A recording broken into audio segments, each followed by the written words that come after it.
darkness, my old friend, I've come to talk with you again, because a vision softly creeping left its seeds while I was sleeping,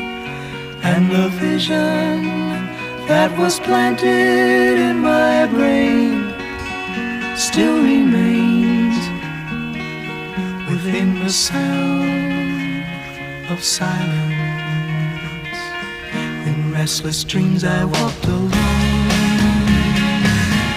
narrow streets of cobblestone, neath the halo of a street lamp. I turned my collar to the cold and damp,